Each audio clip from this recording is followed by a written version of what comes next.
बाबा साहब डॉक्टर अम्बेडकर नारी के मुक्तिदाता हैं। इस देश में लाखों करोड़ों लोगों को जो 3000 साल से गुलाम बना रखा है, उनके उद्धारकर्ता हैं, उनके मसीहा हैं।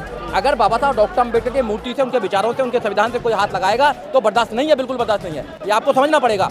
आपको देखना होगा इस देश में जितने भी लोग हैं, ये जहाँ कांग्रेस पार्टी हो, चाहे बीजेपी पार्टी हो, चाहे सपा पार्टी हो, चाहे आम आदमी पार्टी हो, ये सारे लोग भारत के संविधान को, बाबा साहब डॉक्टर अम्बेडकर की जय जो बोलते हैं ना, ये ढोंग करते हैं ऐसे भी वोटिंग के लिए। ये कोई बाबा साहब डॉक्टर अम्बेडकर को नहीं बचाना चाहते, ये बाबा साहब के संविधान को नहीं बचाना चाहते। क्यों कोई नहीं बचाने वाला।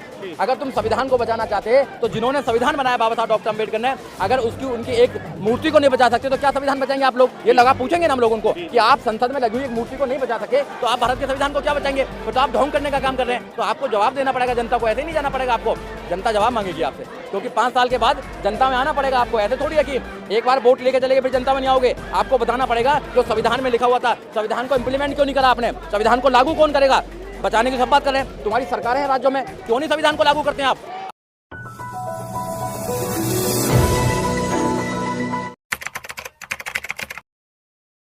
क्या पीड़ा है, क्योंकि बाबा साहब की मूर्ति जो है वो पार्लियामेंट में ही तो है, पार्लियामेंट से बाहर कोई ना करिए वो। देखिए, मूर्ति जो है लगभग 60 साल पुरानी मूर्ति है जी। केवल ये मूर्ति नहीं है, इस देश के अम्बेडकरवादी, समतावादी, संविधानवादी, मानवतावादी लोगों की आस्था है जी। और अगर ये मोदी सरकार ऐसे ही बाबा साहब डॉक्टर अम्बेडकर के स्टैचू और आस्था को, जो बाबा साहब डॉक्टर अम्बेडकर का प्राइड है, उनका गौरव है, उसको ख़त्म करती रहेगी तो अम्बेडकरवादी तो सड़कों पर आएंगे ही आएंगे। आपने चुनाव से पहले देखा होगा, इनका नारा था 400 पार जी, और संविधान को बदलेंगे। ये अभी की कहानी नहीं है, ये 2017 से लगातार भारत के संविधान को ख़त्म करने की रणनीति बना रहे हैं। 2017 में इसी संसद भवन के साथ में संसद मार्ग पर कुछ चंद लोगों ने भारत के संविधान को, उसकी प्रतिलिपि को जलाने का काम किया। आपने उसमें रिपोर्टिंग भी करी थी, हमने केस भी किया। और उनके एक मिनिस्टर हैं अनंत कुमार हेगड़े, उन्होंने कहा था कि जो भारत की सरकार है, we are here to change the constitution of India, हम भारत के संविधान को बदलने के लिए यहाँ पर आए हैं। और 2023 में देवराय, जो मोदी जी के बहुत खास हैं, उन्होंने भी कहा था कि भारत के संविधान को रीराइट कर देना चाहिए। तो भारत के संविधान को बदलना चाहते हैं। देश की जनता आक्रोशित हुई, देश की जनता ने देखा कि भारत के संविधान को नहीं बदलने देंगे, तो 2024 में इनको मुंह की खानी पड़ी। पर अफसोस की बात यह है कि जो नकली भारत के संविधान को बचाना चाहते हैं, लाल किताब को लेकर घूम रहे हैं ना, भारत का संविधान तो ये है जो कल बहन जी ने भी दिखाने का काम किया है। तो वो तो लाल किताब को लेकर घूम रहे हैं। उनके पूर्वजों ने भारत के संविधान को बहुत बदला है, वो भारत के संविधान को अच्छी तरह नहीं बता पाएंगे। अगर इस देश में भारत के संविधान को कोई बचा सकता है तो अम्बेडकरवादी लोग बचा सकते हैं, और कोई नहीं बचा सकता। क्योंकि अम्बेडकरवादी लोग बाबा साहब डॉक्टर अम्बेडकर की आइडिया ऑफ इंडिया को, बाबा साहब डॉक्टर अम्बेडकर की आइडियोलॉजी को जीते हैं। वो इस भारत के संविधान से अपने बच्चों के जीवन को इस देश में स्थापित करना चाहते हैं। भारत का संविधान प्रत्येक व्यक्ति को, देश के प्रत्येक व्यक्ति को अधिकार देता है, चाहे वो शिक्षा का अधिकार हो, चाहे स्वास्थ्य का अधिकार हो, चाहे न्याय का अधिकार हो, किसी भी प्रकार का अधिकार हो, ये भारत का संविधान देता है। ये भारत का संविधान गारंटी देता है प्रत्येक व्यक्ति को कि आप इस देश में सुरक्षित रहेंगे, मान सम्मान की ज़िंदगी जिएंगे, डिग्निटी के साथ ज़िंदगी जिएंगे, और कोई अधिकार नहीं देता है। ये सरकारें बनती हैं भारत के संविधान से बनती हैं। भारत के अंदर कुछ भी हो रहा है वो भारत के संविधान से हो रहा है।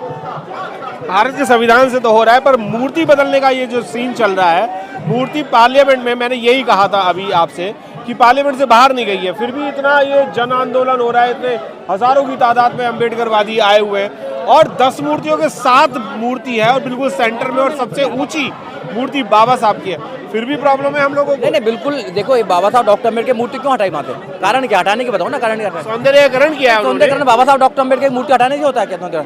और तो मूर्ति हटा करके वहाँ लगाई है। रोड पे कोई मंदिर आ जाता है, नहीं हटाते? कभी भी नहीं हटाते हैं। आप बताइए, ये अम्बेडकर जो है, बाबा साहब डॉक्टर अम्बेडकर नारी के मुक्तिदाता हैं। इस देश में लाखों करोड़ों लोगों को जो 3000 साल से गुलाम बना रखा है, उनके उद्धारकर्ता हैं, उनके मसीहा हैं।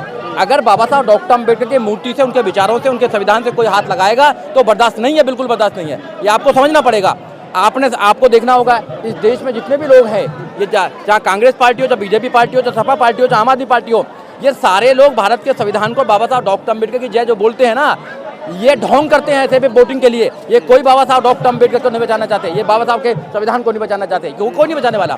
अगर बचा सकते तो आप लोग, हम लोग जो अम्बेडकरवादी लोग हैं वही बचा सकते हैं, और वही सड़कों पर आते हैं। आज कोई दिखाई दे रहा है आम आदमी पार्टी का, कोई दिखाई दे रहा है समाजवादी पार्टी का, कोई दिखाई दे रहा है कांग्रेस का, कोई दिखाई दे रहा है कोई और। बताइए, अम्बेडकरवादी लोग दिखाई दे रहे हैं जो हमेशा मुद्दे पर आते हैं। ये समझना पड़ेगा लोगों को। पर बाबा साहब की मूर्ति जो है, मैं एक चीज़ और कहना चाहूँगा कि 10 मूर्तियों के साथ लगी है, और 10 मूर्ति 10-12 मूर्तियाँ हैं और हर महीने किसी न किसी महापुरुष का जन्मदिन आता है। उनको वहाँ पर लोग उनको आकर के वहाँ पर नमन करते हैं, फूल चढ़ाते हैं। तो क्या और लोगों की मूर्तियों पे जब फूल चढ़ाने के लिए लोग आएंगे तो क्या वो बाबा साहब को नहीं देखेंगे? और जहाँ आपकी मूर्ति आप डिमांड कर रहे हैं बार बार दोबारा से, वहाँ पर तो अलग थलग रह जाएगी वो। देखिए, मूर्ति पे माला विचारों पर ताला लगाने वाली बात ये करते हैं। 14 अप्रैल को पूरे देश के लोग संसद मार्ग पर आते हैं बाबा साहब डॉक्टर अम्बेडकर के जन्म को सेलिब्रेट करने के लिए। वो अब से नहीं, वो लगभग 50 साल से चला आ रहा है। ये उसको ख़त्म करना चाहते हैं। बाबा साहब डॉक्टर अम्बेडकर की विचारधारा जो घर घर में फैल रही है, 2017 में जब संविधान खत्म हुआ था तो 2018 में आपने रिपोर्टिंग भी की थी। 2018 में मैं 7 दिन के लिए दिल्ली के अंदर कॉन्स्टिट्यूशन अवेयरनेस कैंपेनिंग लेके चला था। बिल्कुल बिल्कुल। जो हमारे एक नेता बने हैं अभी वो कह रहे हैं क्या संविधान की आप यात्रा लेके चलेंगे, और संविधान यात्रा हमने घर घर में पहुंचाने का काम किया। तो कभी बिहार में गई, मध्य प्रदेश में गई, सब जगह करने का काम किया तो लोगों को संविधान के बारे में पता लगने लगा। उससे पहले किसी ने संविधान यात्रा नहीं करी थी। आज प्रत्येक नागरिक, प्रत्येक इंसान, प्रत्येक पॉलिटिकल पार्टी, हर आदमी संविधान को सर पर रख रहा है। और यहाँ तक भी मोदी जी ने जो संविधान को खत्म करना चाहते थे उनको लोग, मोदी जी जब पार्लियामेंट में गए तो सबसे पहले संविधान को सर पर लगाने का काम किया ना किया। ये संविधान की ताकत है। प्रत्येक व्यक्ति को संविधान ताकत देता है। वैसे ही जैसे इस देश में जो हमेशा से राज करता है उनको ताकत देता है। ये संविधान को खत्म करके बाबा साहब डॉक्टर अम्बेडकर के स्टैचू को छोटा करके ये दिखाना चाहते हैं कि जो यहाँ लाखों करोड़ों लोग जो आते हैं 14 अप्रैल को, वो ना आए और वो अपने बच्चों को जो लेकर आते हैं उनमें बाबा साहब डॉक्टर अम्बेडकर के विचारों को ट्रांसफर ना करें। पर सर 2 ही दिन तो आते हो आप लोग, बाकी दिन तो नहीं आते ना साल में। नहीं, अब कौन सा दिन है? अम्बेडकरवादी हमेशा सड़कों पर रहते हैं, आपने देखा होगा। हमेशा हर मुद्दे पर काम करते हैं, चाहे वो NRC का मुद्दा हो, चाहे इस देश में और कोई मुस्लिम का मुद्दा हो, चाहे लिंचिंग का मुद्दा हो, संविधान को खत्म करने का मुद्दा हो, 2 अप्रैल का कोई भी मुद्दा हो, अम्बेडकरवादी आपको लड़ता दिखाई देगा। अम्बेडकरवादी संघर्षवादी लोग हैं। वो सड़क पर भी लड़ते हैं, संसद में भी लड़ते हैं, बाहर भी लड़ते हैं, ऑफिस में भी लड़ते हैं, हर जगह लड़ने का काम करते हैं। नहीं लड़ने का काम करते तो बताइए आप लोग। हमें तो बिना लड़े कोई मिलता ही नहीं इस देश के अंदर। बिल्कुल, मिला तो बिना लड़े आपको कोई चीज़ नहीं मिलती है। इस बार भी आपकी लड़ाई पूरे दमखम से रहेगी।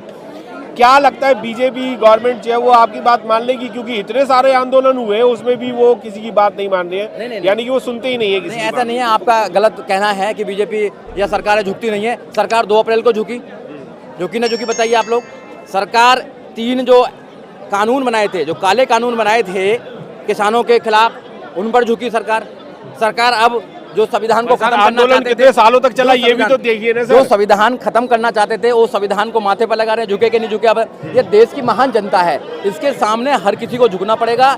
ये भी लोग झुकेंगे, कोई बहुत बड़े नहीं है, तानाशाह नहीं बन गए। ये तानाशाह को भी डेमोक्रेसी में लोगों का सामना करना पड़ेगा, उनकी वोटिंग का सामना करना पड़ेगा। लोग अगर जागरूक हो जाते हैं, लोग इकट्ठा हो जाते हैं, ये मुद्दा यहीं तक नहीं रहेगा, दिल्ली तक, ये पूरे देश के अंदर जाएगा। संसद में हमारे लोग बैठे हुए हैं, संसद में 131 मेंबर ऑफ पार्लियामेंट जाते हैं, वो अपनी बात रखेंगे क्यों नहीं। और अब तो विपक्ष के लोग भी संविधान को बचाना चाहते हैं। अगर तुम संविधान को बचाना चाहते तो जिन्होंने संविधान बनाया बाबा साहब डॉक्टर अम्बेडकर ने, अगर उनकी एक मूर्ति को नहीं बचा सकते तो क्या संविधान बचाएंगे आप लोग? ये लगा पूछेंगे ना हम लोग उनको कि आप संसद में लगी हुई एक मूर्ति को नहीं बचा सके तो आप भारत के संविधान को क्या बचाएंगे? तो आप ढोंग करने का काम कर रहे हैं, तो आपको जवाब देना पड़ेगा जनता को। ऐसे ही नहीं जाना पड़ेगा आपको, जनता जवाब मांगेगी आपसे, क्योंकि 5 साल के बाद जनता में आना पड़ेगा आपको। ऐसे थोड़ी है कि एक बार वोट लेके चले गए फिर जनता में नहीं आओगे। आपको बताना पड़ेगा जो संविधान में लिखा हुआ था, संविधान को इम्प्लीमेंट क्यों नहीं करा आपने, संविधान को लागू कौन करेगा? बचाने की सब बात कर रहे हैं, तुम्हारी सरकारें हैं राज्यों में, क्यों नहीं संविधान को लागू करते हैं आप? अब हम मांग करेंगे संविधान को बचाने के साथ संविधान को लागू किया जाए। पूरे देश में जाएंगे, पूरे देश में लोगों को जागरूक करेंगे कि संविधान लागू होना चाहिए। जो फंडामेंटल राइट्स है, आर्टिकल 21A, 6 साल से लेकर 14 साल तक के बच्चे को फ्री एंड कंपलसरी एजुकेशन मिलनी चाहिए, वो लोगों को मिलनी चाहिए। क्यों नहीं मिलनी चाहिए लोगों को बताइए? ये हम मांग करेंगे। जो स्वास्थ्य का मामला है वो हम मांग करेंगे। इस देश में 3 चीज़ फ्री होनी चाहिए। पहला, एजुकेशन बिल्कुल फ्री होनी चाहिए, जो फंडामेंटल राइट्स कहता है। दूसरा, स्वास्थ्य फ्री होना चाहिए। और तीसरा, न्याय फ्री होना चाहिए। और कुछ फ्री नहीं होना चाहिए, सब लोग अपने आप कर लेंगे। ये लोग फ्री की रेवड़ी दे रहे हैं। जी बहुत बहुत धन्यवाद।